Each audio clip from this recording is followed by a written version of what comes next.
Shanna Falcon, anak ng isang business tycoon. Laki sa luho at nakukuha lagi ang gusto. Well, except sa puso ng lalaking nagugustuhan niya. Mula magdalaga ay naging pantasya niya ang barkada ng kanyang kuya na si Dr. Rafael Agnores, isang veterinary. Kaya kahit wala siyang hilig sa pet ay kumuha siya ng alagang aso para may dahilan siya sa madalas sa pagpunta sa klinik ni Rafael. Ngunit kahit nagawa na niya ang lahat ng pagpapapansin, hindi talaga tinatablan ito sa kanya. Batang kapatid lamang ang tingin sa kanya ng binata. Kung kaya naman sa labis sa pagkagusto dito ay gagawa siya ng desperadang hakbang upang maangkin ang lalaki. Pipikutin niya ito. Binalak niya ng maayos ang gagawin niya at kung kailan feeling niya ay successful ang ginawa, nagkakamali siya. Dahil sa halip na ang lalaking pantasya makikita kinaumagahan, si Mateo, ang lalaking labis sa kinakainisan niya ang bumungad sa kanyang tabi. She made the biggest mistake in her life. She spent the night with the wrong man. Shit, faster. Patulo na ang mga luha ni Sienna dahil sa narinig at nasaksihan ng kanyang mga mata. Pero na makilala niya ang likod ng lalaking walang damit at abalang gumagawa ng milagro. Oh, Mateo! Ungol ng babae. Ang walang hiyang lalaki. Napakahayop talaga. Baboy. Gustong-gustong sugurin ni siya ng lalaki.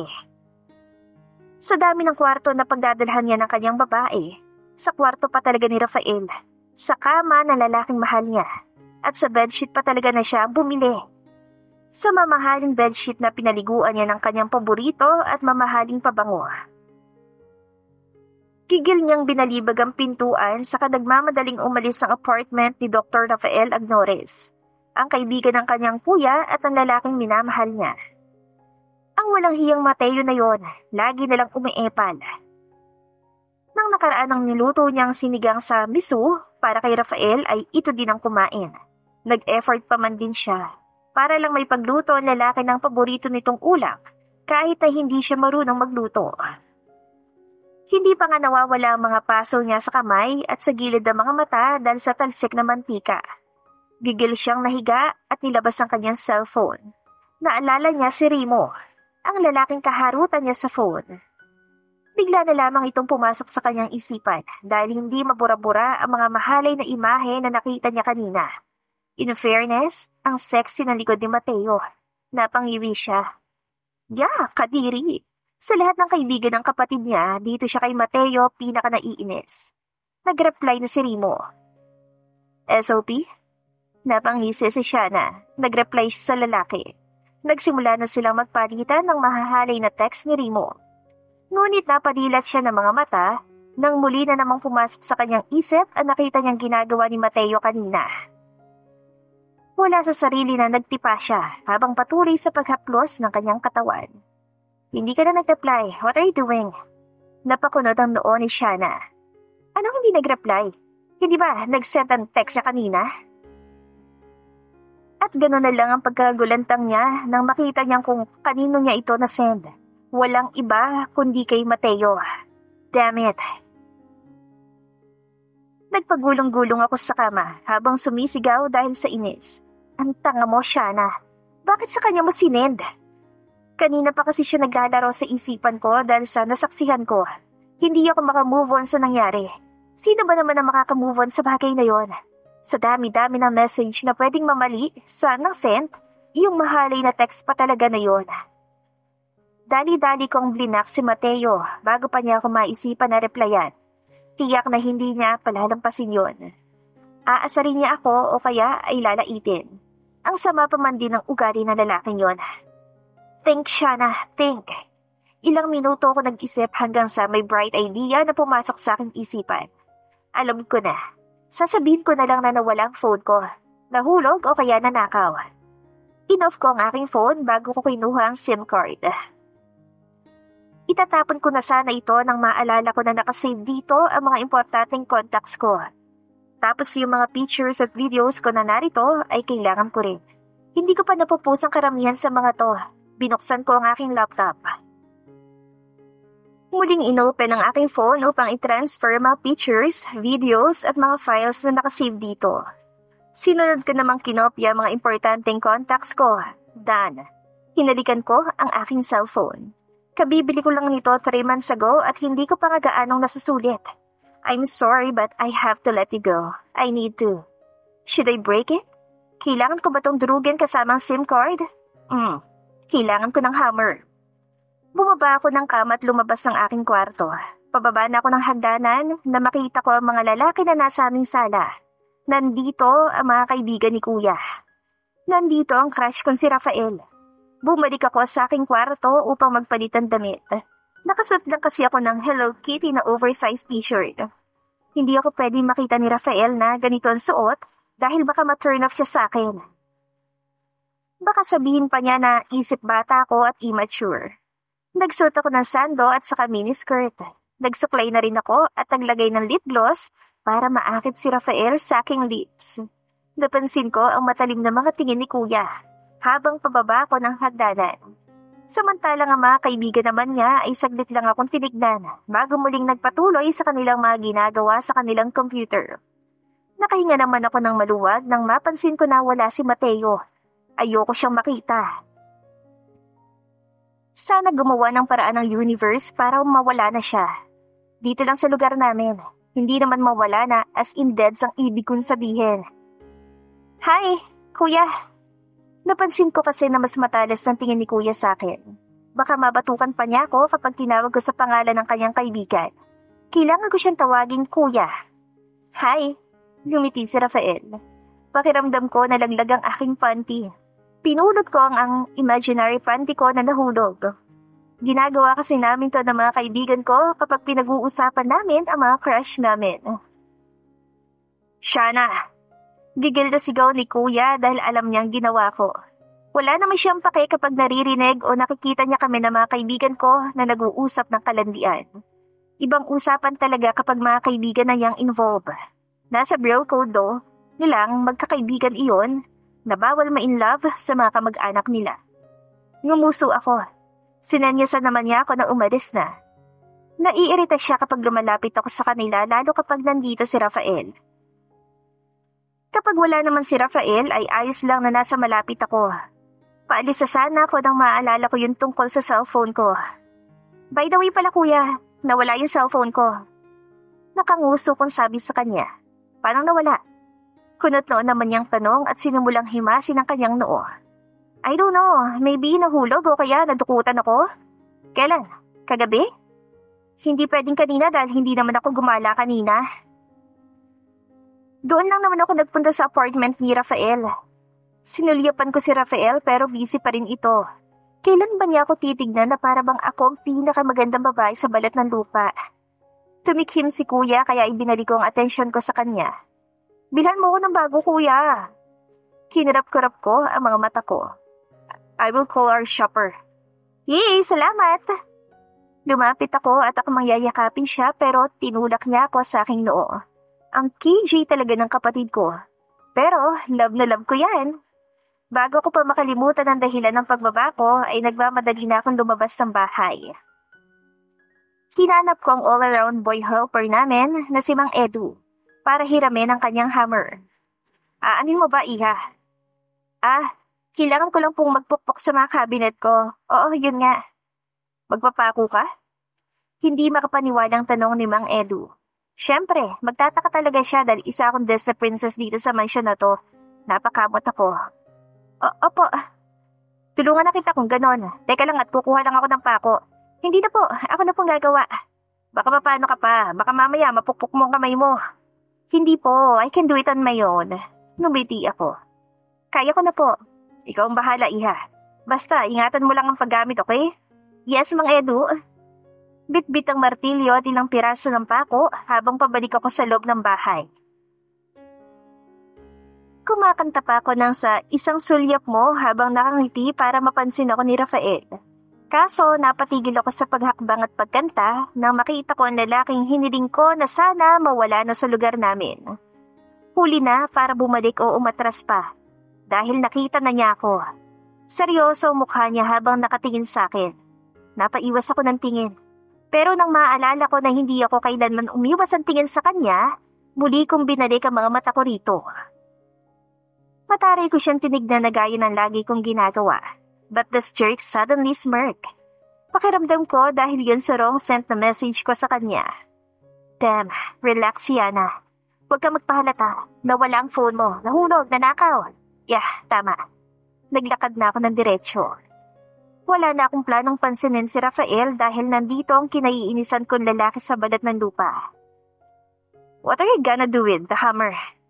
Tanong ni Kuya kaya natigil ako sa paghakbang sa may hagdanan. May pupukpukin lang ako. Ano? Yung cabinet ko, magpapako ako. Why? Basta. Bakit hindi mo pa ipagawa kay Mang Edu? Ang dami namang tanong ni Kuya, nakakaasar. I want to do it myself. May napanood akong DIY sa YT. Nagdududang nakatingin sa akin si Kuya. Ganon din si Mateo. Si Rafael ay saglit lang akong tinapunan ng tingin.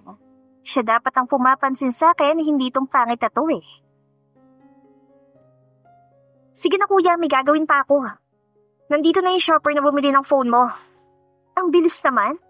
Napatingin kami sa may pintuan. Pumasok ang aming shopper. May bit-bit itong paper bag na may logo na nakakagat na apple. Iwala mo ulit ang phone mo ha? Sabi ni Kuya. Hindi ko naman yun winala eh. Baka nahulog nga o kaya nadukot. Medyo diniin ko mga bigkas ko ng salita para marinig ng klaro ni Mateo.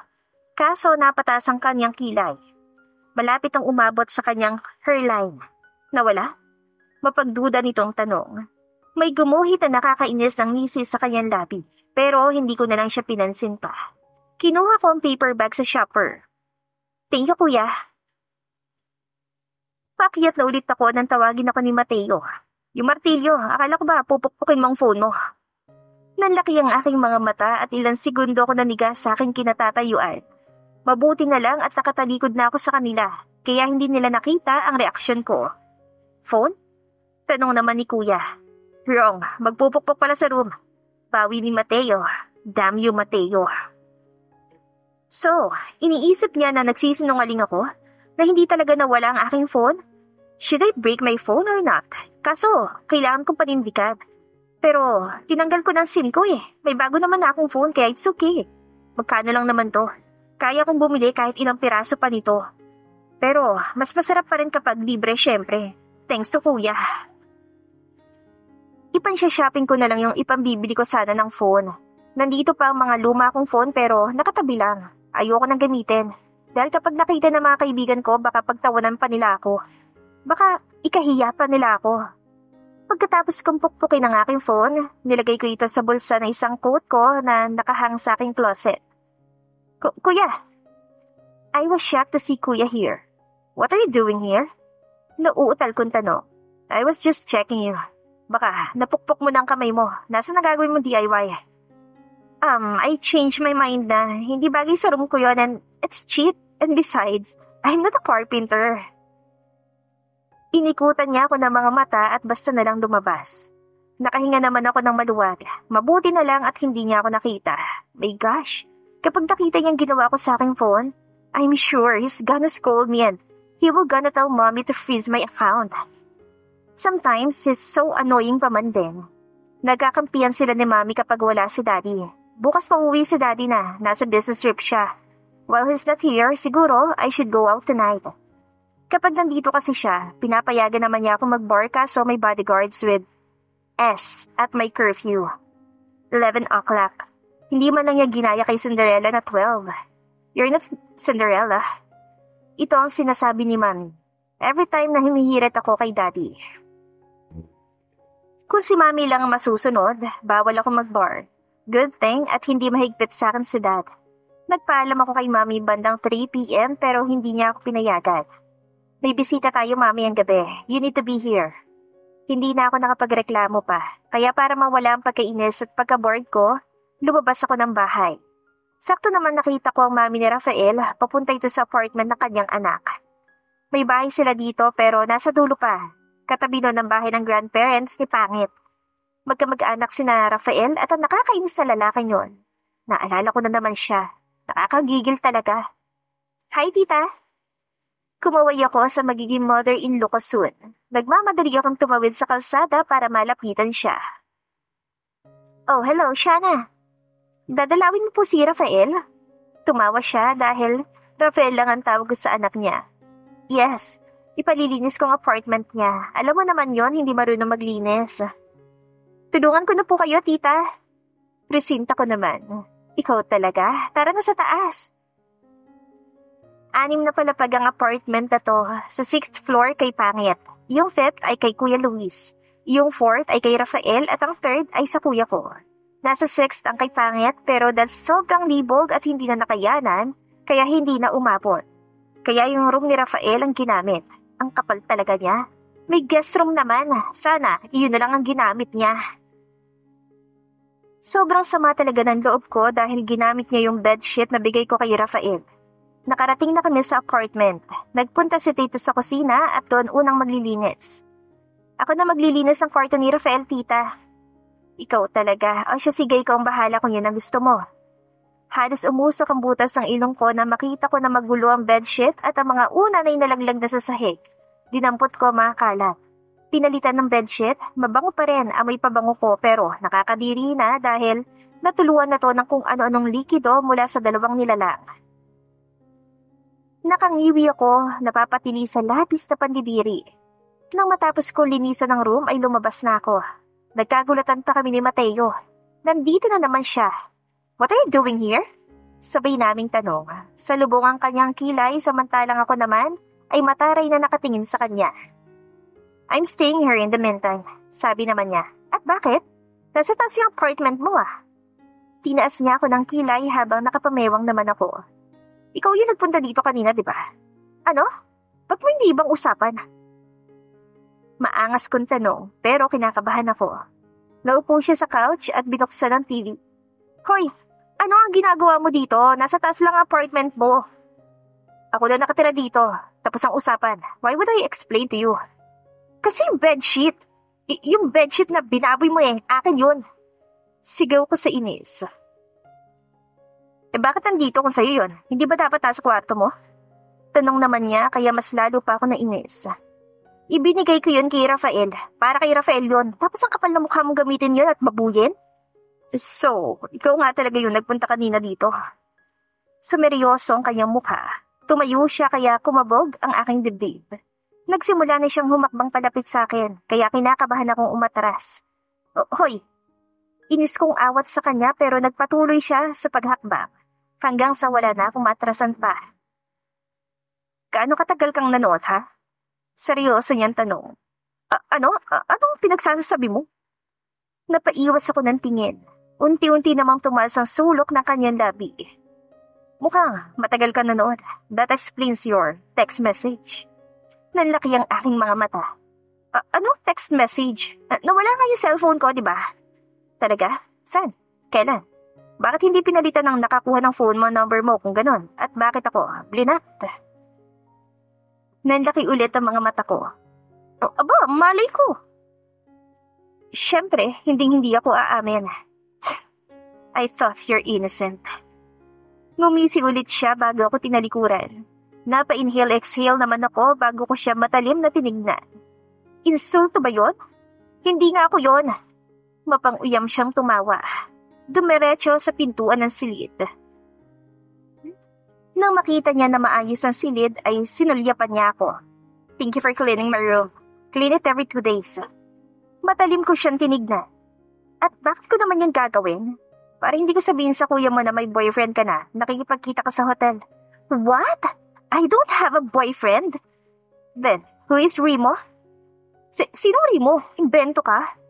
Tumawa siya. You're not good at lying. Practice pa. And by the way, hindi ba naman siguro tinuloy na sira yung phone mo, di ba? Bago pa ako makasagot, nasara na niya ang pintuan ng silid. He's so annoying. Hindi ako lumabas ng room ko kapag nagpupunta sa bahay ang mga kaibigan ni Kuya. Sinusumpa ko na hindi na magkukrus ang landas namin ng pangit na yon. Nabalitaan ko na umalis ito ng bansa kaya nakakilos na ulit ako ng maayos. Madalas kong puntahan si Rafael sa kanyang apartment which is on the 6th floor. Pinagluto ko siya ulit. Nagabala ka pa. Not at all. I love cooking. And I love you. Inayos ko ang suot kong long sleeve blouse dahil sumilip ang talsik ng mantika. Pinagluto ko siya ulit ang sinigang sa miso na paborito niya at sinigurado ko na matitikman niya. This is good. Anya at pumangalawang subo pa. Talaga? You like it? Natutuwa namang tanong ko sa kanya. Yes, masarap. Tumangot-tango pa siya. Kitang-kita sa mukha na nasarapan talaga siya sa luto ko. Kinikilig tuloy ako. Worth it ang mga talsik ng mantika. Thank you. Pinaghirapan ko yan. Mabuti naman at nagustuhan niya. Nang matapos siyang kumain, nagpresenta na rin ako na maghugas ng pinagkainan niya. You don't have to do that. Awat niya sa akin. Napakamahinahon ng boses niya at napaka-soft talaga niya. Hindi gaya sa pangit na yun na burara at masama ang ugali. At teka, bakit ko naman ba naisip ang lalaking yun? Ang layo niya kay Rafael. Oo nga pala. I am planning to buy a puppy, sabi ko. Isa ito sa naiisip kong paraan para makuha ko ng tuluyan ng kanyang loob. Nagliwanag naman ang kanyang mukha. Akala ko hindi ka mahilig sa animals. Who told you that? I love pets. I love dogs. Pero, fish lang ang kaya mong alagaan. Not alagaan actually dahil si Yaya ang tagapakain ng dati kong fish sa aquarium sa aking room. Kaso nagsawa ako kaya binigay ko na sa kanya. May allergy ako sa cats at dogs, pero nang bata pa naman ako yon. Okay na siguro ako ngayon. Pero mas okay kung mag-adapt ka. He suggested. Adapt? Yung walang breed? Yung stray dogs? I want a shih tzu pa man din sana, pero para kay Rafael, okay. Okay, where could I adopt? May alam ako na shelter. Really? Yep, sasamahan kita bukas. May gagawin ka ba bukas? May imimit sana ako pero pwede ko namang i-cancel yon. Basta para kay Rafael. Wala. I'm free tomorrow. Okay, tomorrow then. Tomorrow is a date. Anas ko. What? Wala. Ninitian ko lang siya. Gusto ko pa sana siya makakwentuhan pero hinahanap na ako ni Daddy. Plano niya akong isama sa pagbisita niya sa factory namin sa South. He wants me to manage it. Kaso, ang layo nito sa bahay. And I want to start my own business, like Kuya. May sinimulang business ni Kuya tapos, bukod doon, minamanage din niya ang kumpanya na minana ni Mami sa mga parents niya. May magbubukas sa condo sa may intersection next year. Pwede kong bilhin ang penthouse para sa'yo. Panguuto ni Daddy sa akin. Kinukumbinsi niya ako. Ayaw niya doon sa business na gusto ko which is a talent agency. Dalawang business ang gusto ko, talent agency and boutique for luxury brands. Masyado daw magulo sa plano kong pasukin na mundo, kaya naman busy siya sa pag-formulate ng mga ideas upang ilayo ako sa gusto ko. Magmamanage lang naman ako, saka wala naman akong planong maging model or what. Hindi ko naman minamasama ang ginagawa ni Dad. My daddy loves me very much and I understand why he's doing it. I don't know, Dad. Bumuntong hininga siya, pero nagawa pa rin niya akong hintian.